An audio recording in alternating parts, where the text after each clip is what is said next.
Hello, my happy crumpers. Welcome back to Happy Crumpin' Wargaming. I'm thrilled to bring to you this day's edition of How to Beat the Blood Angels. Everyone's terrified of these guys. They think they're total rock stars, which they kind of are, but they think it's completely unbalanced and is broken. And if you see Blood Angels on the table, you've automatically lost. And I'm here to tell you it's not true, and I'm going to tell you exactly how to handle them. Now, before we get started, I don't do this very often, but I need to go ahead and give a big shout out to the Discord, the Happy Crumpin' Wargaming Discord. If you're not a member, sign up. You should join up. It costs you $4 a month or maybe $7 a month, depending on where you sign up. You buy me a beer a month. But that place is freaking awesome. I've actually had the exact conversation I'm about to have here with like 6 different people just on random calls on the Discord. There were even coaching calls. People were just there asking questions. And so we end up just talking about it in the Discord, and you have people hop in. We get to share this information really, really rapidly. Lots of people are constantly improving at Warhammer. The Happy Crumpin' Discord is an amazing place to be. So check that out. Sign up as a member, link yourself up, and your split channel, and I love you as an aside. Anyway, let's jump into it. So this is the terror of the meta. Everyone is freaking about the Blood Angels. Well, how are they actually doing? Well, this chart here is courtesy of our friends over at StatCheck. Those guys are rock stars. So they did all the graphs. They put all the statistics together. They're awesome. I'm just stealing their shit for the purpose of this show. But so all credit due to those guys. And I'll make sure I link their channel down below. So make sure you give them a little bit of love. Now, interestingly enough, when you look at the chart, when you look at all of these stats for Pariah Nexus, Blood Angels is at a 55% win rate, which is right on the edge of that level where GW says they think it's slightly too strong. So they are right next to World Eaters. Both Blood Angels and World Eaters are dead on 55%, which means they likely need a little bit of tuning. Now, when we look at the other ones, there's some surprises. So actually, Sky Splinter Assault Feat from the Drukhari is actually at a 60% win rate, which is wild. I don't think anyone ever saw that coming. So Drukhari are actually the menace of the meta right now. And then they are quickly followed by Thousand Suns and Adeptus Sororitas. Now, there's a lot of conversations about all of those. I do personally think that T-Suns is the best army in the game right now. I think they probably have a low ceiling, or I'm sorry, a very, very high floor. So it's like, if you're not good with T-Suns, you probably suck with T-Suns. But once you're good with T-Suns, I think you're kind of unstoppable. But Blood Angels are actually not even the top 3. But they are still very good. And today, we are going to teach you exactly how to break them down. Just one last little statistic, because these are fun and StatCheck rocks. Here we go. So if you check these out, this is actually pretty cool. This is showing the amount of X and 1. So how many players per each faction have gone X and 1 at a tournament? And that could be 4 and 1, 5 and 1, 6 and 1, regardless of the size of the tournament. So when you look at Blood Angels, interestingly enough, they only have 27 players who are going X and 1 as a population, but that is 6% of all the Blood Angels players. So they actually have a high representation of people who are going X and 1, which means that Blood Angels seem to be a little bit easier to do good with. World Eaters are exactly the same at that 6%. So 6% of their players, they have a little higher player count, but 6% of all their players are going X and 1. Adeptus Sororitas, exactly the same at 6%. Drukhari are at 5%. When we look at, let's look at Chaos Demons, interestingly enough, Chaos Demons, 5% of the player base are going X and 1, which is really, really good. So that's a little bit of a fascinating thing. Anyway, let's get into Blood Angels and how to beat them. So what are the strengths of Blood Angels that we really have to be worried about? Well, here's the deal, guys. Think of an entire army of jump pack infantry. So the entire army is effectively always going to be moving 12 inches, and it has fly, so you can't move block it. That is scary. So they are freaking fast. It's very hard to move block them. They go through walls, so they will basically have freedom of movement, and that is extremely, extremely strong. They also punch hard. And when I say hard, I mean they punch hard. They don't punch quite as hard as World Eaters do, but they punch hard. They can also be deceptively difficult to kill, thanks to one of their characters, which is called a Sanguinary Priest. Now, the Sanguinary Priest is a awesome model. He is a 100-point character, so he's not cheap, but he's good because he gives the unit a 5 field of pain and +1 to their AP. So he's both a defensive and an offensive piece. So he is really, really good for making some of our units deceptively hard to kill. Think of getting a unit of Vanguard veterans where they have a 4-up invuln because they take the shield, of course. Then they also get a 5 field of pain. It makes them deceptively tanky. And then suddenly you can shoot your death ball and you only kill 3 Van Vets and you're like, this game's broken, my dice suck. No, the math just got crazy skewed because when you start stacking defensive buffs, things get tough. It doesn't make them hard to kill per se, but it does make them a lot harder than you might think. Now, Sons of Sanguinius have exceptional stratagems, which I will absolutely be going through in depth in a future slide. This same video, but future slide. So they also have a very, very high volume of damage 1 attacks. And because of the Sons of Sanguinius bonus, which is you get +2 to strength on the charge, they actually break a super great breakpoint. So your normal JPI or jump pack all intercessors, when they charge, they will go up to strength 6, which is a huge breakpoint. It means they're wounding guardsmen, Tau, and it also means they're wounding, say, like your elves on 2s on the charge. And that really, really skews the math. It also means that most of the light vehicles that they're charging, they're wounding on 5s, which is a really, really big deal. Add in, say, a captain with jump pack, and suddenly you get to strength 7, which means you get to another breakpoint. So some of your light vehicles, you start wounding on 4s. All of your very elite infantry, you're wounding on 3s. So they get these really interesting breakpoints, which is what actually makes the math really work well for them. Also, since a ton of their attacks are actually damage 1, what inevitably ends up happening is they are relatively immune to damage reduction. So if you're an army that relies on damage reduction, Blood Angels pretty much don't care. 1 or 2 of their units will, but the army as a whole probably doesn't.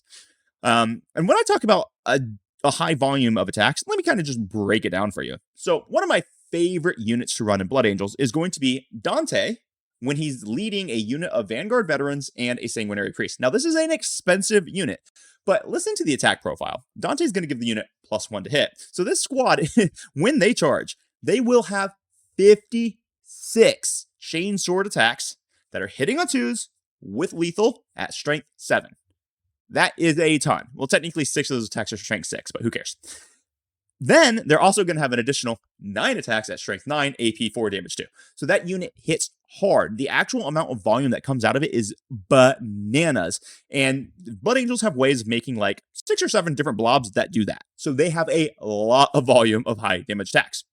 They also, very interestingly enough, tend to have innate rerolls to hit on a lot of their units, which makes them relatively oath of the moment agnostic. And this is a problem. So if you're looking at whether it's the Death Company on foot, or the Death Company with jump packs, or the Death Company Dreadnought, all of these Death Company units get reroll to hits built into the datasheet.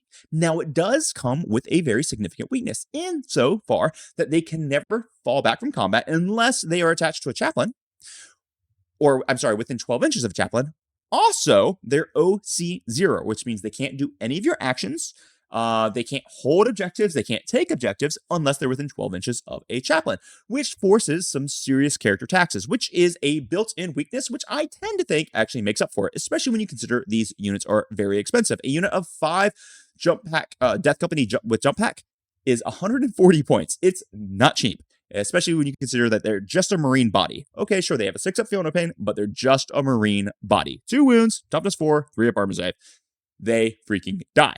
So that is a Blood Angels thing that's built in. But being able to have innate re-roll hit rolls on a lot of your units is super strong for Marines, and they absolutely love it. Now let's talk about some of these weaknesses. And after we go through the weaknesses, I'm going to go through some of the very specific strategies and some of the very specific combinations that you want to look out for.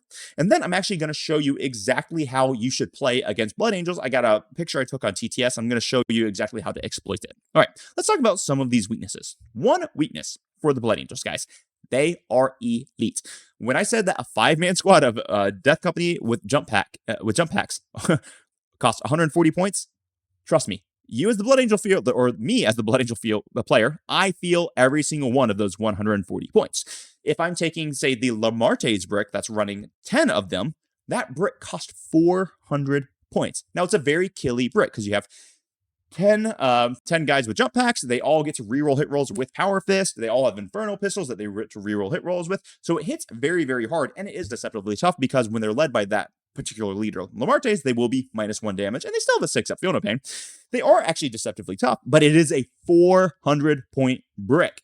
And the second you kill Lamarte's with a precision, which will probably do it, suddenly it becomes much easier to handle, and they become OC0 and just all sorts of things. So Blood Angels are elite, and they're very expensive, and once you start taking away their pieces, they fade relatively quickly.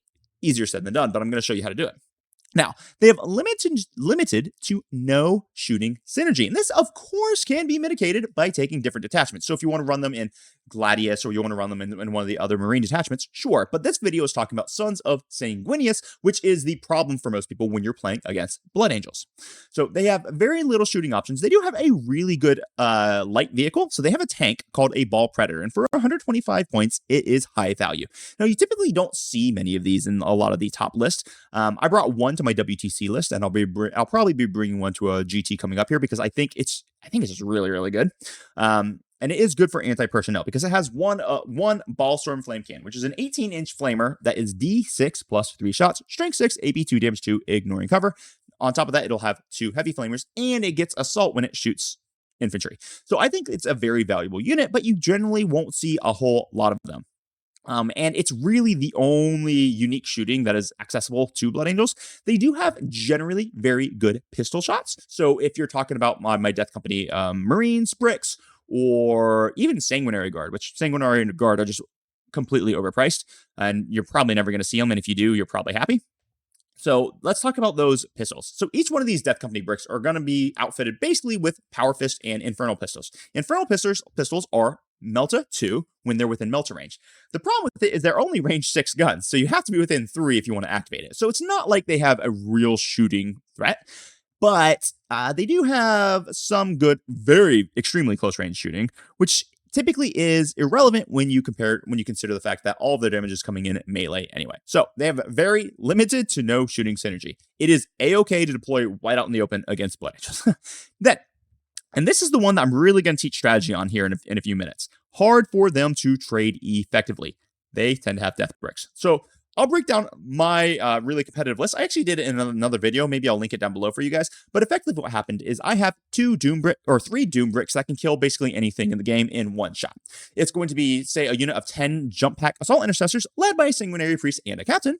Then it's going to be a unit of Vanguard veterans, which I already just explained to you with Dante and a sanguinary priest. And then the other one is going to be the one that I also just explained to you, which is 10 jump pack assault or Death Company assault marines led by Lamartes. Each one of these units can more or less charge anything in the game and kill it with pretty damn high reliability. I think the jump pack assault intercessor squad kills a Satan with like 80% reliability, so long as they have oath. And it's like, that's pretty dang good. So they are very, very killy. Now, the problem is each one of these bricks is minimum 300 points and typically goes closer to the 400 point level.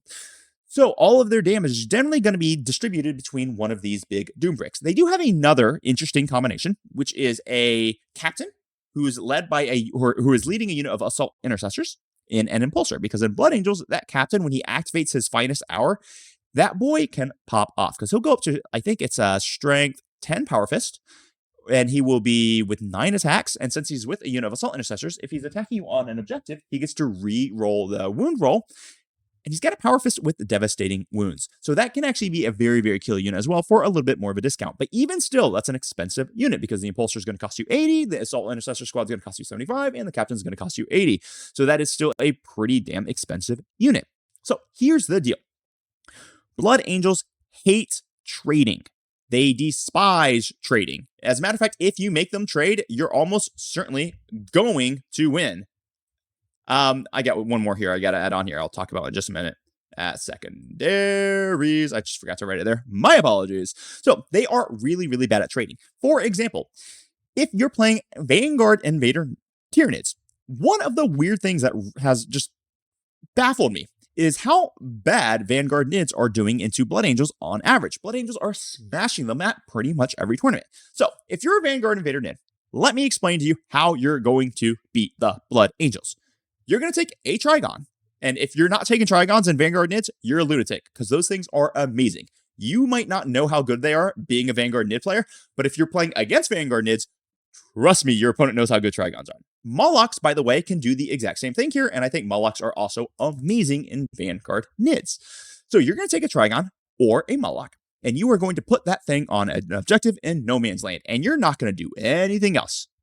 Then what's going to happen is the Blood Angels player, if they want to take that objective off of you, they have no choice. They must dedicate a 400-point death brick to you because they cannot kill you with anything else. Now, if they're running the captain with the assault intercessor squad, they can kill you with that. But even still, it's a really bad trade for them because it's going to be very easy for you to kill them. And you just force these really, really bad trades. So let's say you have a Trigon sitting on an objective, and me as a Blood Angel player, I go, crap, I have to take that objective. Well, I cannot charge you with a 5-man unit of JPI because they will not kill the Trigon, and then the Trigon will kill them. I can't really charge you with 2 squads because one's going to fail to kill you, and then the Trigon's going to interrupt and kill the other one. And then I didn't take the objective, and it's just not really... Then I just basically lose 2 JPI for no reason. And that'll lead into one of the other weaknesses that we as Blood Angels players have, which is we suck at doing secondaries because we're so damn elite. So when you put a Trigon or a Moloch or whatever, put a Moloch, because I think Moloch's a little cheaper. So because I think they're, 140 points? Something like that. Anyway, I could be off by 10 points up or down. Either way, you put the Moloch down on an objective. Now, me as a Blood Angel player, the only way I can possibly handle that thing is I have to charge in a 400-ish point unit to go kill him. Once I do that, you kill my 400-point unit with associated shooting, or honestly, even just a Gene Stealer brick, because a Gene Stealer brick led by a Patriarch will pretty much wipe one of my squads without trying that much. So, that is a good trade for you. So, if you're a Vanguard Nids, don't play the way that you play against everyone else. Instead, put your big snakes on the table, put them on the objective and be like, come at me, bruh. And I, as a Blood Angel player, am going to be screwed. It doesn't mean I can't win, but it's going to be a huge, huge uphill battle. So that's how I recommend you handle the Blood Angels. Now, when it comes to most other armies, you're going to handle it in a very simple way, but I'm getting slightly ahead of myself. So let's look at this next weakness for the Blood Angels. No access to actually tanky units. We don't have any actually tanky units. We're not Dark Angels. We don't have access to Deathwing Knights. We're not... I don't know, we don't have units that can just survive. The tankiest thing that we have access to would be that Vanguard Veteran Squad, which is a 4 Pinbone with a 5 at Philopane because they have a Sanguinary Priest. And it is an expensive unit. It's a very expensive unit. That unit is base, it's going to be 210 for the Van Vets and 100. It's base 310 points. And then if you want to make it actually scary, you have to add an extra 120 points in the form of Dante, or like an extra 85 in the form of a Captain with Jump Pack. So it is a very expensive unit, and it is tanky-ish. It's not actually tanky. So we don't have anything that could just stand there and not die. It doesn't exist in Blood Angels. And then lastly, and this is a huge weakness of Blood Angels, we're pretty bad at secondaries. So you have to understand the mindset of Blood Angels when they're going into the game. I have 11, 12, some armies might have 13 units. Well, my units that I'm comfortable doing secondaries with is going to be 2 Scout Squads and 2 units of Jump Pack Assault Intercessors. Some Blood Angels might do the 3 5-man JPI because they're doing just different things on their list building. But okay, so they're going to be slightly better at secondaries. But the problem is, now, if they want to trade those units for MSU or other skirmishing units, then those units are not going to be doing secondaries and they're going to immediately die, which means the Blood Angels player will not be scoring many secondaries. Blood Angels players are really hoping that they draw their action secondary cards in rounds 1 and 2, because if they don't, they're never going to score them. I cannot tell. I'm pretty sure as Blood Angels, I have never scored containment for more than 3 points if I've drawn it after turn 3. I just don't. It's just, you can't do it because you've lost all of your little trading pieces, and then you only have your death bricks, which have to be activating in the fight phase. So you just kind of get screwed. So you're definitely going to be able to do a lot of work on the secondary front. So if you want to play a passive game against Blood Angels, where they have to take the primary off of you, and then you get the option to wipe them, and then you're just kind of lackadaisically scoring, say, 30 points on fix or whatever, because you're taking, I don't know, whatever secondaries, that's a pretty good strategy. Now, let's talk about Sons of Sanguinius. These are some of the very specific things that you're going to have to understand as you're preparing to play against the Blood Angels. First off, when they charge, they get +2 strength and +1 attack. This is a really big deal because most people tend to forget that Blood Angels charge when they heroically intervene. Now, they won't get the charge bonus, which is fight first, but they still get this bonus. Same thing for World Eaters, by the way. When they heroic intervene for the 1 CP, they will get +1 attack and +1 strength still. So Blood Angels love setting up these little heroic interventions. It's actually one of my favorite strategies. What I do is I'll take my 10-man of Jump Pack Assault Intercessors led by a Sanguinary Priest and a Captain, and then I'll make you charge a screen. So maybe I'll have like a unit of scouts on an objective, and I'll have you charge them, and when you charge them, I spend my 1 CP, or I even do it for free if it's my Captain, and I Heroic Intervene. When I Heroic Intervene, I'm going to cause a bunch of mortals to you, because that's the Jump Pack Assault Intercessors rule, and then I'm also going to be getting +2 to my strength and +1 to my attacks when I do that heroic intervention, and it is exceptionally powerful. I can then do it again in my next turn, where I then fall back and charge for 1 CP when it becomes my turn. So watch out for those heroics for Blood Angels, because we freaking love those heroics for the Blood Angels. Okay, now let's talk about some of our stratagems, and these stratagems are a very, very big deal. We have 1, Lethal and Lance for 1 CP. Lethal and Lance is an amazing stratagem. I didn't write down the actual names of the stratagems. I'm just telling you what they do. It's fan-freaking-tastic, and basically it makes it so that more or less all of your units are always going to be killing everything they charge.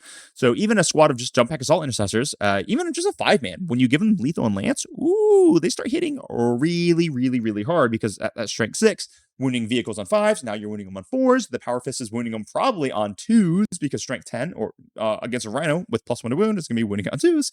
So they trade up really, really well. Still not enough to kill a Trigon, though. Just saying. All right, then we have Fall Back and Charge for 1 CP. It's amazing. Blood Angels get bonuses on the charge. We don't have that many units, so we need to be able to activate our units whenever we have them. So you can't really tie Blood Angels up. That is a big dang deal. So we love Fall Back and Charge.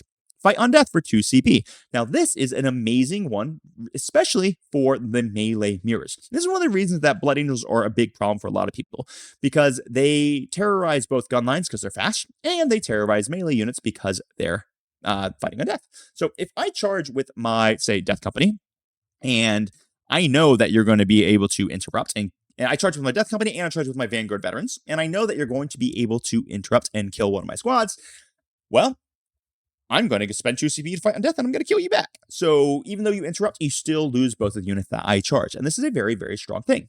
How do you deal with something like that? Well, you deal with it the way that I deal with it, which is you either make it cost more by using a Calidus, and you make that unit cost an extra CP, so the fight Undeath costs 3 CP instead of 2, which destroys Blood Angels, because we're a very CP intensive army. Every single turn we're going to be using Lethal and Lance. Every single turn we're going to be using Armor Contempt. We really cannot afford 3 CP for a fight Undeath. So watch out for that. All right, then we have a 6-inch consolidation. Now this is the sole reason why in my opinion, sole reason. This is the main reason, in my opinion, that Blood Angels are so damn good. It's because I can flexibly go into melee armies, or I can flexibly go into gun lines, and it is very hard for you to deal with it. Let me tell you my strategy as a Blood Angel player. If you see my list, you know what it is. It's comprised of 3 Death Bricks. I've got a tank. I've got a Death Company Dreadnought because he rocks. Well, this 6-inch consolidation allows me to tag units. I love sending my Vanguard Veteran Squad up to go kill a model, to kill a unit, spend 1 CP to 6-inch consolidation, because I charge, then I pile in to get closer to a bunch of guys, and then I spend a CP for a 6-inch consolidation. And with that 12-man unit, really, because my 2 leaders, I will tag 5 different units, and I will laugh while you waste your next turn falling back from that unit so you can shoot it. And when you do that, you more or less waste your entire turn. That is terrifying. So when you're playing against Blood Angels, you have to understand that 6-inch consolidation is coming. And if you don't, it is going to be a problem for you. So watch out for you. I think it is the strongest strat in the index. Then we have a stratagem which I literally have never used as a Blood Angel player because it is bad. You have army-wide re-roll hits if a character is killed. So if you killed my Sang Priest, you precision him out, I can spend 1 CP and give my entire army re-roll hit rolls against you for the rest of the game. I've literally never used that stratagem. I could see how that stratagem is good for people like Tau, who you can proc it off of any unit dying, but using that for only when you kill one of my characters is kind of awful. Like I just would never use it, and I haven't used it, and it's just a bad stratagem. So don't worry about it. But the other ones are amazing, so Blood Angels aren't worried about it. And then lastly, we have Armor Contempt, and Armor Contempt is incredible. You guys know it rocks. So Blood Angels love Armor Contempt as well. There is no difference there. But we can just very quickly mention all these enhancements, and they're largely all useless. You've got Archangel Shard, Artisan of War, Icon of Angel, Visage of Death. Archangel Shard is 25 points. It is bullshit bad. So anti-chaos 5 up, and you get Lance on one character. No. Okay, I'll never spend that. Artisan of War is okay if you happen to have 20 points left over. It gives one of your models 2 up armor save and +1 AP to all of their weapons. And it's kind of cute to get like a flamer pistol, like to be at AP 1, or to get a Thunderhammer to AP 4. It's kind of cute, but once again, I mean, I'm only taking it if I happen to have 20 points.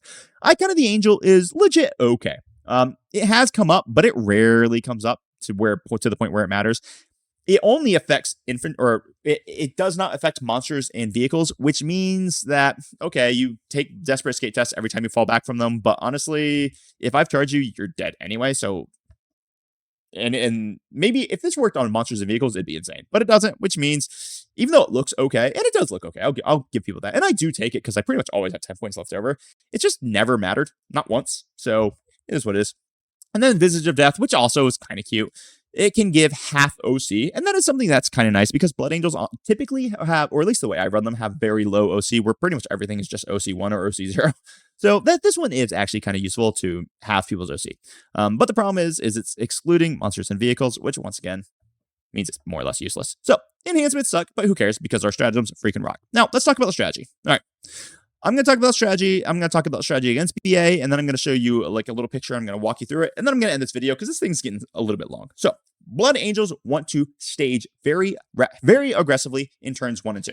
We typically don't want to be charging outside of maybe just using our scouts to move block you, or using a 1/5-man JPI to go and get a secondary, and then you're going to kill them because we've got to get our secondaries early. So turns 1 and 2, Blood Angels want to stage. Your Blood Angel player does not want to charge you turns 1 and 2. Now, if you're silly and you move your entire army up, I'll take it. But as long as you're not silly and you don't play dumb and you measure your distances, then just understand my threat range is I move 12 and I can charge 12. So as long as you are 24 inches out, you know it's impossible for me to touch you. There's no advance in charge in the army. So we'll move block or with cheap scouts, we'll trade with JPI or ball predators if it's necessary. But our goal is to scythe through you in one fell swoop in turn 3. So like I was saying, what I just explained with the Vanguard Veteran Squad, I will charge them in, I will kill the unit that I charged, and then I'll spend a CP to 6-inch consolidate them into your entire army, so that more or less, or at least the bulk of your army has to waste a turn either falling back and shooting, or just not really moving because you have to handle that unit right then and there. Because if you don't, you just automatically lose. And then in the following turn, I will then charge the rest of my army all at once, and I will try to kill 1,500 points of your army in a turn. That is how I play Blood Angels, and that is basically the way Blood Angels play. Now, there are odd lists out there. There are some people with slightly different takes, but that is the generally accepted way to play Blood Angels, and in my opinion, is the correct way to be playing Blood Angels.